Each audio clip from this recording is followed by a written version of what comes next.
Hello friends, welcome to student study portal. तो अभी तक हम लोगों ने एक्सरसाइज 3.3 का पहला क्वेश्चन सॉल्व कर लिया है। अब हम लोग आगे का क्वेश्चन सॉल्व करते हैं।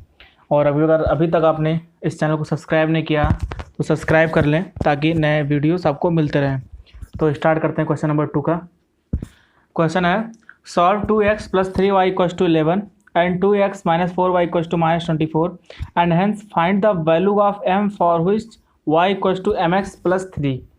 तो क्वेश्चन कह रहा है कि दो इक्वेशन है 2x + 3y = 11 और 2x - 4y = -24 को हल कीजिए और इसमें m का वह मान ज्ञात कीजिए जिसके लिए y = mx + 3 है। मतलब हम लोग को दो इक्वेशन गिवन है, उन दोनों इक्वेशन से x और y की वैल्यू निकालनी है, मान निकालना है और उस मान को क्या करना है y = mx + 3 में पुट कर देना है और यहाँ से जो पुट करेंगे तो m की कोई वैल्यू निकल आएगी। तो करके सॉल्व करके इसको देखते हैं। पहले तो हमारा इक्वेशन है 2x + 3y = 11 और क्या है 2x - 4y = -24। तो हम लोग अब सब्स्टिट्यूशन मेथड से इसको सॉल्व करेंगे। तो सॉल्व करते हैं। यहाँ से हम लोग क्या किसी भी इक्वेशन से आप या आपका जो जिसमें मन करे आप उठा करके x और y की कोई वैल्यू निकाल लीजिए। तो मैं इस इक्वेशन को सॉल्व करता हूँ फ्रॉम इक्वेशन सेकंड। यहाँ से x की वैल्यू मैं निकाल लेता हूँ 2x - 4y = -24। तो 2x = -24 + 4y x = कितना आ जाएगा -24 + 4y/2 यहाँ से आ जाएगा। अब इसको और थोड़ा सॉल्व कर लेते हैं। x = 2 से कट जाएगा -12 + 2y। यहाँ से x की वैल्यू निकल आई है। कौन से इक्वेशन से? इक्वेशन सेकंड से। अब इस इक्वेशन को x = -12 + 2y को उठा करके इस इक्वेशन नंबर 1 में पुट कर देंगे। तो करते हैं। इक्वेशन 1 क्या है 2x 3y = 11 पुट करिए 2 -12 2y + 3y = 11। तो इधर से आ जाएगा -24 + 4y + 3y = 11। किया जाएगा 7y = 11 + 24 7y = 35। तो हम लोग को पता ही है 7y = 35 है तो y = क्या आ जाएगा 35/7 = 5। तो y की वैल्यू यहाँ से कितनी आ गई 5 आ गई। अब इस y की वैल्यू को हम लोग पुट करेंगे इक्वेशन इसमें x = -12 + 2y। तो पुट करिए x = -12 + 2y ये इक्वेशन हो गया। अब इसमें y की वैल्यू पुट कर दीजिए। तो x = -12 + 2 = 5 y की वैल्यू कितनी आई है 5। तो कितना हो जाएगा 10 - 12 तो कितना आ जाएगा -2। तो मैं x की कितनी वैल्यू आ गई -2। अब क्वेश्चन क्या कर रहा है कि y = mx + 3 यहाँ से m की वैल्यू निकाल। तो ये है y = mx + 3 और y की कितनी वैल्यू है 5 और x की कितनी वैल्यू है -2। तो अब यहाँ से y और x की वैल्यू इस इक्वेशन में पुट कर रख दीजिए। तो यहाँ पे रखेंगे तो क्या बचेगा m बचेगा, m की कोई वैल्यू निकलेगी और वही वैल्यू क्वेश्चन में पूछ रही है। तो पुट करते हैं y की जगह 5 m x की कितनी वैल्यू है -2 + 3। तो ये कितना हो गया 5 = -2m + 3। 3 इधर आएगा, इधर पॉजिटिव में इधर तो नेगेटिव में। इधर क्या आएगा 2 = -2m -2 इधर मल्टीप्लाई में, इधर जाएगा तो डिवाइड में। तो m = 2/-2 = -1। तो m की क्या वैल्यू आ गई -1। तो क्वेश्चन सेकंड हमारा सॉल्व हो गया। अब क्वेश्चन नंबर 3 पे देखते हैं। 2 है from the pair of linear equation for the following problems and find their solution bye substitution method. तो क्या है कि ये कुछ वर्ड प्रॉब्लम गिवन है इक्वेशंस के, तो हमें इक्वेशंस बनाने हैं इस क्वेश्चन में और फिर उसको सॉल्व करना है। तो पहला पार्ट है the difference between 2 number is 26 and 1 number is 3 time the other, find them. एक बार इसको हिंदी में पढ़ दे रहा हूँ। दो संख्याओं का अंतर 26 है, एक संख्या दूसरी संख्या की 3 गुनी है, तो उन्हें ज्ञात कीजिए। तो हमें क्या करना है, हमें क्वेश्चन को पहले अच्छे से रीड करना है, उससे हमें कोई ना कोई ट्रिक या कुछ सोल्यूशन, कोई हिंट मिल जाएगी जिसे हम लोग सॉल्व कर ले। तो क्वेश्चन क्या कह रहा है, दो संख्याओं का अंतर कितना है, 26 है। तो मैं लेट कर रहा हूँ, लेट कर ले रहे हैं कि दोनों संख्या क्या की है। लेट टू नंबर्स आर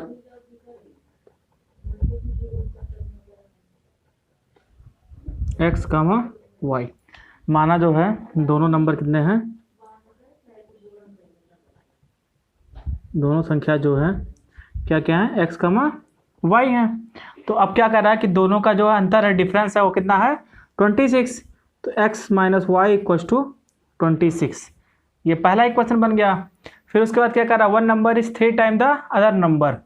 एक संख्या जो है दूसरे की 3 गुनी है। तो x माइनस वाई किया यहाँ पे, तो हमने यही लेट किया कि x जो है बड़ा है, क्योंकि बड़ा है तभी तो डिफरेंस होकर के 26 आएगा। तो x बड़ा है तो x इक्वल्स टू क्या कर रहा है, one number is 3 time the other. तो ये 3 टाइम हो जाएगा y के, क्योंकि x बड़ा है। x minus y equals to 26 लिया हमने, तो इसलिए यहाँ पे x इक्वल्स टू 3y। ये हमारा दूसरा।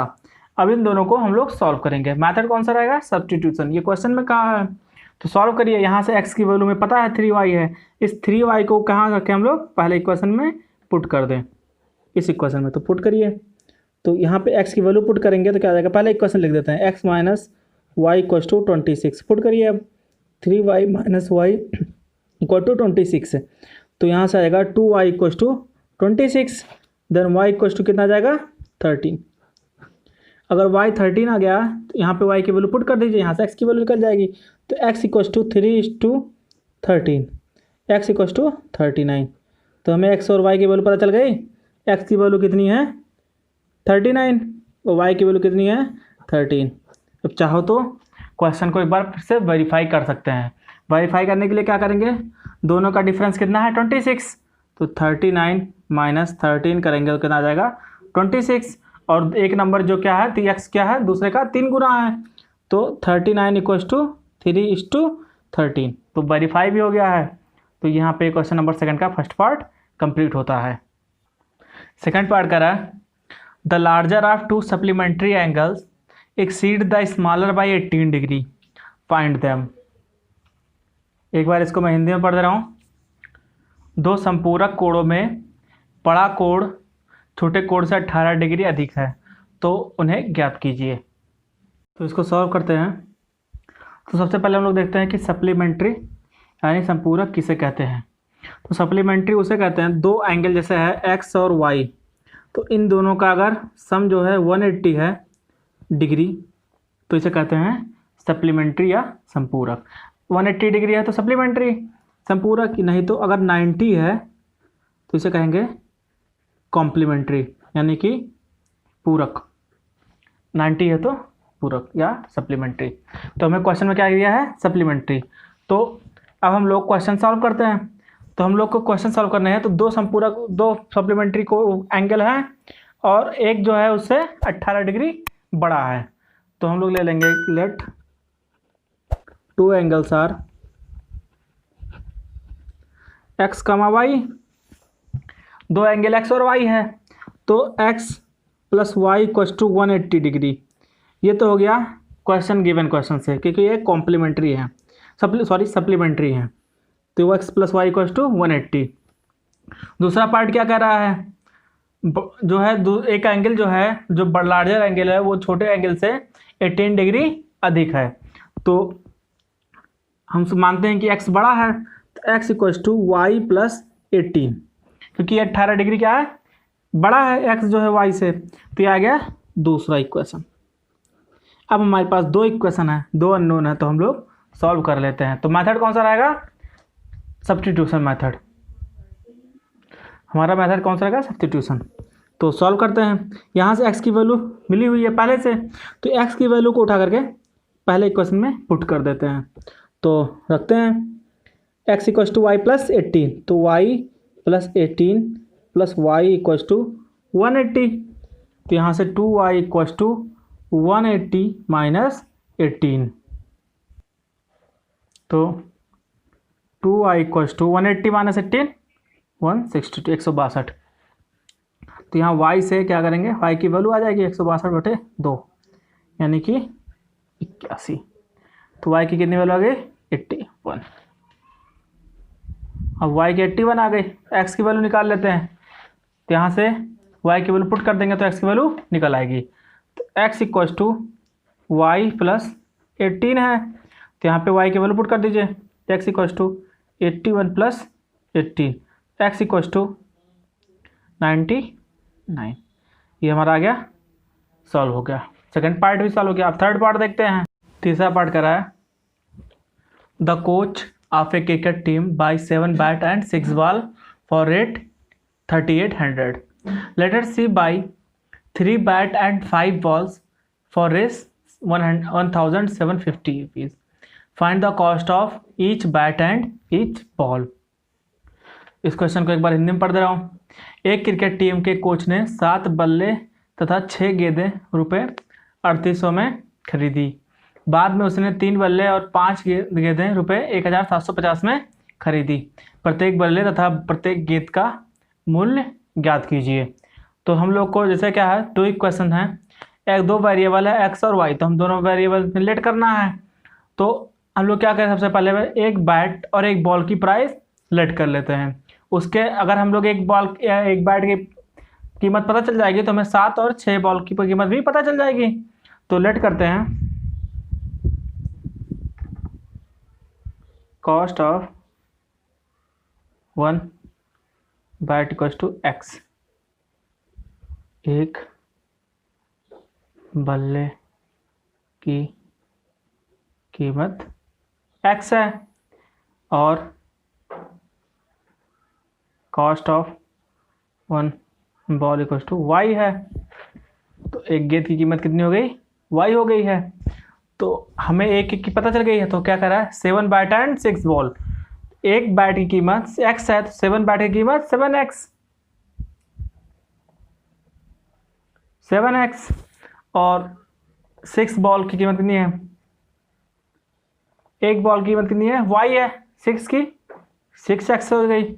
और इन टोटल की कॉस्ट कितनी है 18 है 3800। तो 7x, सॉरी ये y रहेगा, सॉरी। तो 7x plus 6y equals to 3800। ये हो गया इक्वेशन 1। अब क्या कर रहा है, later she by 3 bat and 5 ball for Rs 1750 rupees. मतलब वो उसने फिर से जो है 3 बैट और 5 गेंदें 1750 रुपये में खरीदी उसने। तो एक बैट की कीमत कितनी है, x है। तो 3 बैट की कीमत कितनी हो जाएगी 3x और 5 बॉल्स की कीमत कितनी हो जाएगी 5y। और इन टोटल कितना है इसका प्राइस 1750। ये इक्वेशन सेकंड। अब हमारे पास 2 इक्वेशन आ गए और 2 अननोन हैं, तो हम इसको सब्स्टिट्यूशन मेथड से सॉल्व कर लेंगे। तो किसी एक से x या y की वैल्यू निकाल लीजिए और दूसरे में पुट कर दीजिए, सबसे सिंपल है। तो हम लोग सेकंड पार्ट से x की वैल्यू पुट निकाल लेते हैं। 3x इक्वल्स टू 1750 माइनस 555 इस तरफ गया, यहाँ पॉजिटिव में तो इधर नेगेटिव में। x equals to 1750 minus 5y upon 3। अब यहाँ से x की वैल्यू मिल गई। अब इस तीसरे इक्वेशन को इक्वेशन नंबर 1 में पुट कर देंगे। तो 1750 minus 5y upon 3 plus 6y equals to 3800 यहाँ आ गया। अब इसको सॉल्व करते हैं। या तो आप 3 डायरेक्ट सब में मल्टीप्लाई कर दीजिए या 7 से मल्टीप्लाई करने के बाद करिए। तो पहले मैं क्या कर रहा हूँ, 3 को सारे में मल्टीप्लाई कर दे रहा हूँ। 7 5y सॉरी प्लस 3:6y 3:3800 ये आ गया। अब क्या करें, 7 को इसमें मल्टीप्लाई करें, इसमें करें और इनसे ऐड करके उसके बाद डिवाइड करें। तो करते हैं, तो हम लोग अब मल्टीप्लाई करते हैं। तो 7:1750, तो इसको मल्टीप्लाई कर दिए तो कितना आएगा 0 5 2 2 1, ये इतना आ गया। अब क्या करें, 7:5 35y plus 18y equals to 3:3800, तो यह आ जाएगा 11400। अब इसको सॉल्व करते हैं। -35 प्लस 18 कितना जाएगा, माइनस का 17, तो 11250 माइनस का 17y इक्वल्स टू 11400। अब 17 इधर लाएं और ये 1140 को इस तरफ लाया है, तो 12250 माइनस 11400 इक्वल्स टू 17y। इसको सॉल्व करें, तो इसको सॉल्व करने पे कितना आएगा, 850। सॉल्व करने में कितना आया, 850 इक्वल्स टू 17y। अब y की 17y है, तो यहाँ से y कितने में क्या है, मल्टीप्लाई में है, इधर आएगा तो डिवाइड में, तो करते हैं। तो y इक्वल्स टू हो जाएगा 850/17। 850/17 की वैल्यू कितनी आएगी, तो इसको डिवाइड करते हैं 850 को 17 से, तो y इक्वल्स टू कितना जाएगा, 50। तो y की वैल्यू यहाँ कितनी आ गई, 50। अब y की वैल्यू 50 आ गई है, तो इसको y थर्ड इक्वेशन जो था हम लोगों का, क्या था हम लोग का third equation, x equals to 1750 minus 5y/3। इसमें हम लोग अब y की वैल्यू पुट करेंगे, तो यहाँ से y की वैल्यू पुट करेंगे तो हमें x की वैल्यू मिल जाएगी। तो इसमें y की वैल्यू पुट करते हैं। x equals to 1750 minus 5, y कितनी वैल्यू है, 50/3, ये कितना जाएगा, 1750 माइनस 250/3। तो 1750 में से 250 घटाएं तो कितना आ जाएगा, 1500 आएगा। इसको 3 से डिवाइड कर दीजिए, डिवाइड करने पे कितना आएगा, 500। x की कितनी वैल्यू हो गई, 500, x की 500 और y की कितनी आ गई, 50। तो ये हमारा क्वेश्चन नंबर थर्ड भी यहीं पे सॉल्व हो जाता है। क्वेश्चन नंबर थर्ड सॉल्व हो गया। अब क्वेश्चन नंबर फोर्थ देखते हैं, सेकंड क्वेश्चन का फोर्थ पार्ट है।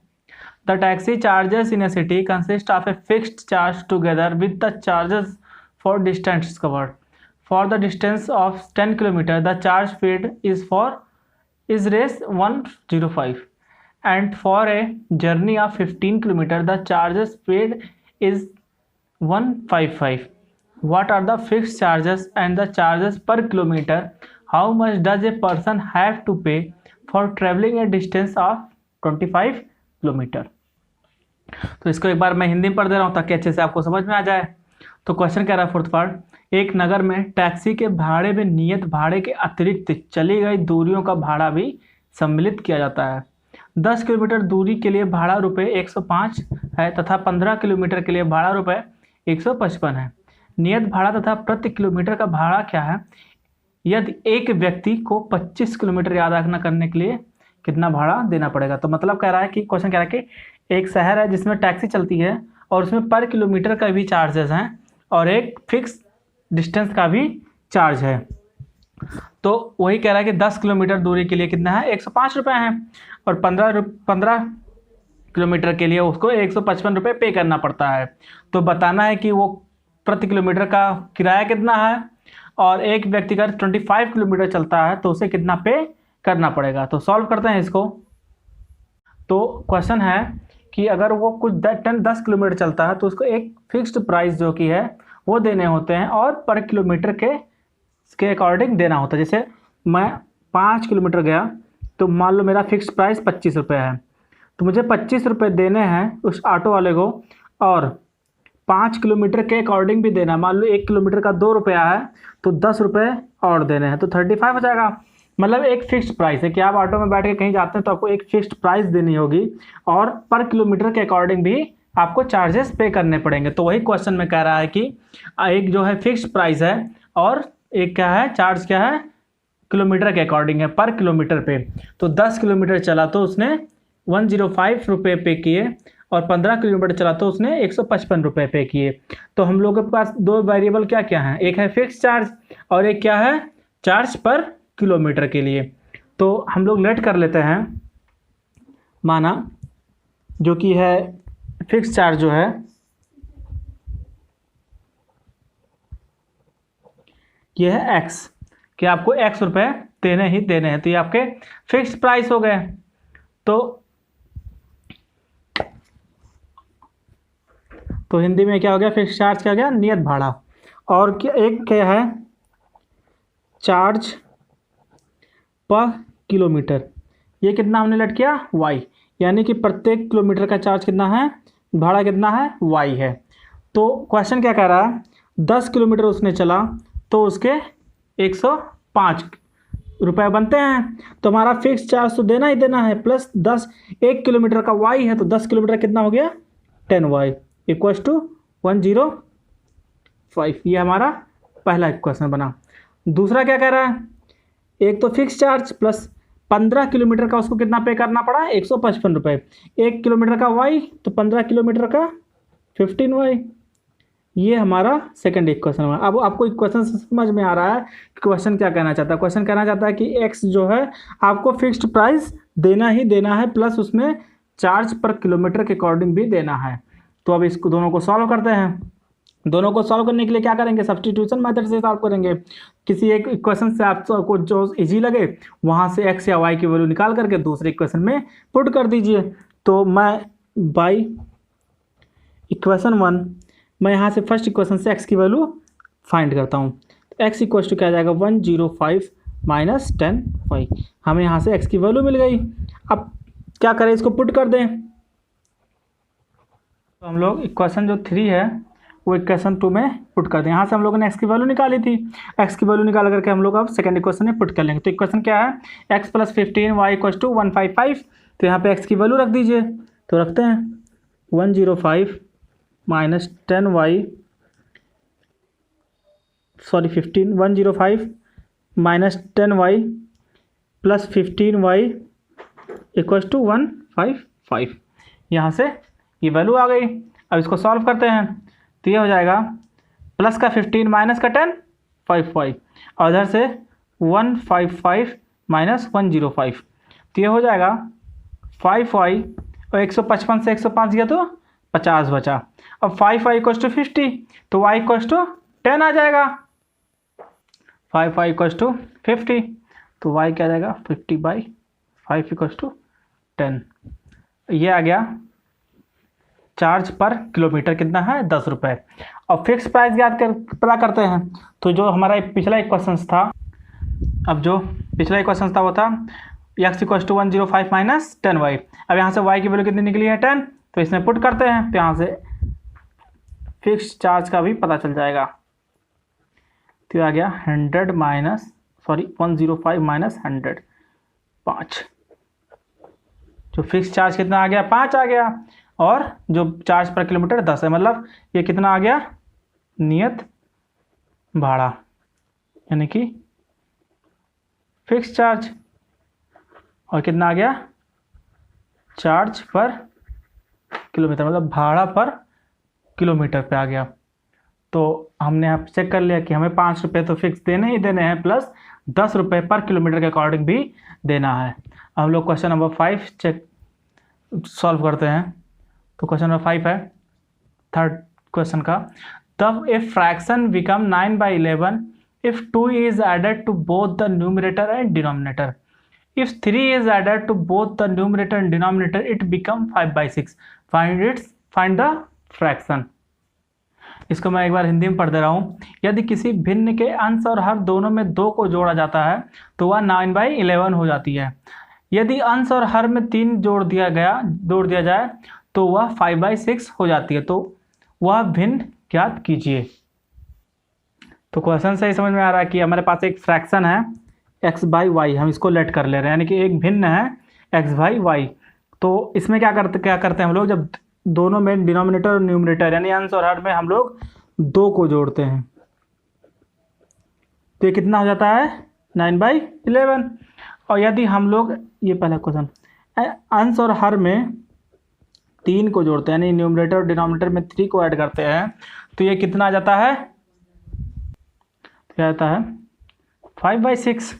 तो अब हमारे पास 2 इक्वेशन आ गए हैं, पहला और सेकंड। अभी दोनों को हम लोग सॉल्व करते हैं। सॉल्व करने के लिए क्या करेंगे, पहले इसको डिनोमिनेटर में तो इसको मल्टीप्लाई करते हैं दूसरे साइड। दोनों इक्वेशन को थोड़ा इजी करते हैं ताकि क्वेश्चन का सॉल्व करने में आसानी रहे। तो x+2 इक्वल्स टू 9/11 y+2, ये y+2 को इस साइड मल्टीप्लाई कर दिया। अब 11 को इस साइड करते हैं x+2, ये क्यों करते हैं? क्योंकि हम लोग ने कंप्लीट इक्वेशन को 11 से मल्टीप्लाई किया, तो 11 को इधर से मल्टीप्लाई करेंगे और इधर भी मल्टीप्लाई करेंगे, तो ये 11 कैंसिल हो जाएगा और 11 यहाँ पे बचा रहेगा, तो 9y+2। अब इसको सॉल्व करें, 11x + 22 इक्वल्स टू 9y+18, तो ये कितना आ गया 11x - 9y, और ये -18 आ जाएगा इधर, तो ये जाएगा +4 इक्वल्स टू 0। ये हमारा पहला इक्वेशन, तीसरा इक्वेशन बना। पहला दोनों ये ऊपर हैं। अब जो दूसरा इक्वेशन है उसको भी सॉल्व कर लेते हैं। वो है क्या है, x+3 और y+3 इक्वल्स टू 5/6। 6 इधर मल्टीप्लाई करेंगे और 5y/3 इस साइड मल्टीप्लाई करेंगे, तो देखते हैं 6x+3 और y+3 इक्वल्स टू × 5, ये आ गया। अब इन दोनों को मल्टीप्लाई कर देंगे और देखते हैं कितना आता है। तो मल्टीप्लाई कर दीजिए, 6x + 18 5y + 15, सबको एक तरफ ले आइए। 6x - 5y 15 जाएगा तो निगेटिव का, तो 18 प्लस का 18 माइनस का 15 3 इक्वल्स टू 0, हमारा दूसरा आ जाएगा। तो हमारे पास दो इक्वेशन आ गए। एक इक्वेशन है 6x - 5y + 3 इक्वल्स टू 0, और एक इक्वेशन जो आया था वो था 11x - 9y + 4 इक्वल्स टू 0। अब इन दोनों को हम लोग को सॉल्व करते हैं, और मेथड क्या रहेगा, सब्स्टिट्यूशन मेथड रहेगा। तो सॉल्व करते हैं, तो यहाँ से हम लोग x की वैल्यू निकाल लेते हैं। तो निकालते हैं 11x इक्वल्स टू, ये इधर 9 जाएगा तो एक एक करके ले चलते हैं। एक बार पहले 9y, तो 9y इधर नेगेटिव इधर जाएगा पॉजिटिव में, इधर ये पॉजिटिव में इधर जाएगा तो नेगेटिव में, तो -4। x इक्वल्स टू 9y - 4/11, तो x की ये वैल्यू आ गई। अब इस वैल्यू को क्या करेंगे, तो x की क्या वैल्यू आ गई थी 9y - 4/11। तो अब ये इक्वेशन जो है पुट कर देंगे इक्वेशन नंबर 1 में। 1 क्या है, ये है, तो put equation 3 in equation 1, put कर दीजिए। तो 6 9y - 4/11 -5y + 3 equals to 0, multiply करिए। 11 को इन दोनों में मल्टीप्लाई कर देते हैं, जो कि एक बताया था कि अगर यहाँ से डिनोमिनेटर से हटाना है तो उसको ढक दीजिए, बाकी सब में मल्टीप्लाई कर दीजिए। तो 6 9y - 4 equals to 11 = 5y + 3 = 11 equals to 0, multiply कर दीजिए। 9 को इनसे 54y - 24 - 55y + 33 equal to 0, minus का 55 प्लस का 54, तो सॉल्व करेंगे तो क्या आएगा -y। 33 और 24, तो यह जाएगा प्लस का 9 इक्वल्स टू 0, तो y इक्वल्स टू कितना जाएगा 9। अब y की वैल्यू कितनी आ गई है 9। अब इस y की वैल्यू को हम लोग x इक्वल्स टू 9y - 4 में तो पुट करते हैं। x इक्वल्स टू 9y - 4/11, तो x इक्वल्स टू y की जगह 9 को पुट करना है। 9 = 9 - 4/11, तो 81 - 4 कितना जाएगा 77 हो गया ना। तो x इक्वल्स टू 77/11 कितना आ जाएगा 7। x की वैल्यू 7 आ गई है और y की वैल्यू 9 आ गई है। तो हमने फ्रैक्शन क्या लेट कर रखा था x/y, ये क्या था फ्रैक्शन यानी भिन्न। हमने क्या माना था x/y, तो x की वैल्यू कितनी आ गई थी 7 और y की वैल्यू 9, तो ये हमारा फ्रैक्शन आ गया। अब चाहे तो इसमें आप वेरीफाई करके देख सकते हैं कि 2 ऐड करने पे कितना आ रहा था 9/11, 7 + 2 अपॉन 9 + 2 कितना आ गया 9/11। 3 ऐड करने पे 5/6, 7/9 +3 10/12 काटिए, 2 पंचे 10, 2 छक्का 12, 5/6 आ गया। तो हमारा ये क्वेश्चन सॉल्व हो गया। अब नेक्स्ट क्वेश्चन देखते हैं, क्वेश्चन नंबर 6, थर्ड क्वेश्चन का। 5 years hence the age of Jacob will be 3 times that of his son. 5 years ago Jacob age was 7 times that of his son. What are their present age? तो इसको मैं एक बार हिंदी में पढ़ दे रहा हूँ। 5 वर्ष बाद जैकब की आयु उसके पुत्र की आयु से 3 गुनी हो जाएगी। 5 वर्ष पूर्व जैकब की आयु उसके पुत्र की आयु से 7 गुनी थी। उसकी वर्तमान आयु क्या है? तो क्वेश्चन कह रहा है कि 5 साल बाद जैकब की आयु उसके पुत्र की आयु से 3 गुनी हो जाएगी। तो हम लोग क्या करते हैं, जब एज का क्वेश्चन आता है तो हमें ये ध्यान रखना रहता है कि हम लोग हमेशा प्रेजेंट एज को लेट करते हैं। तो लेट जो वर्तमान आयु है उसकी, एज ऑफ जैकब कितनी है, x है, यानी कि जैकब की वर्तमान आयु कितनी है, x है, और उसके पुत्र की, उसके सन की कितनी एज है, y है। Age of son equals to y, उसके पुत्र की कितनी आयु है, y है। तो 5 साल बाद कितना एज होगा, तो x + 5 हो जाएगा। माना कि जैसे हम लोग लेट करते हैं, किसी की एज मान लो इस समय 12 साल है, तो 5 साल बाद कितने साल का हो जाएगा, 17 साल का हो जाएगा। कैसे हो जाएगा, हम लोग इसमें 5 ऐड कर दे रहे हैं तब 17 आया। तो किसी की प्रेजेंट एज अगर x है तो 5 साल बाद कितनी हो जाएगी उसकी, x + 5 हो जाएगी।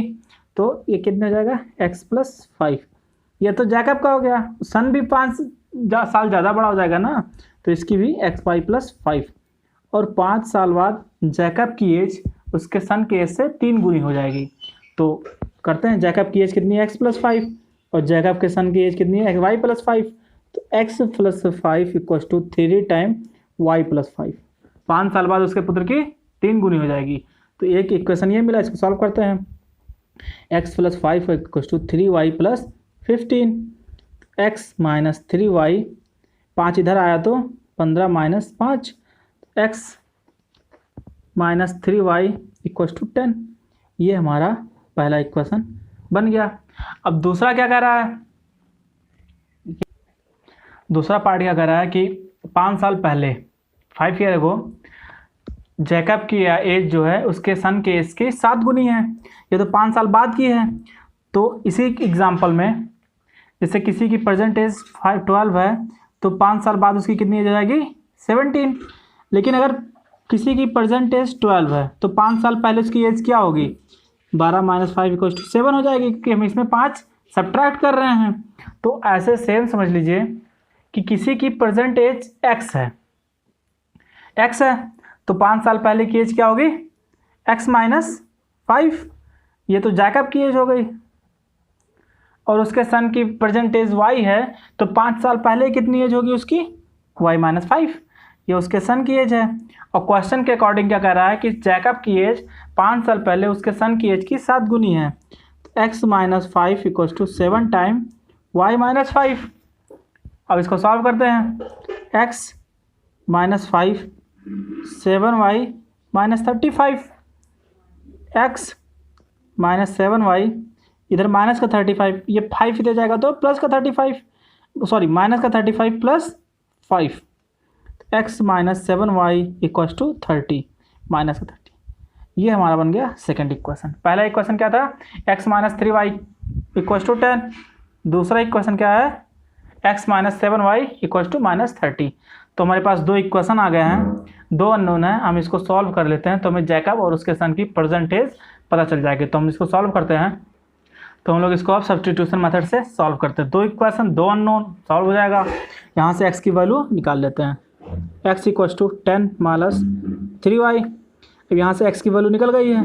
अब इस x की वैल्यू को हम लोग इक्वेशन नंबर सेकंड में पुट करते हैं। पुट करिए, तो 10 + 3y - 7y = -30। तो सॉल्व करते हैं इसको। 10 प्लस का 3y माइनस का 7y, इक्वल्स टू माइनस का 4y -30।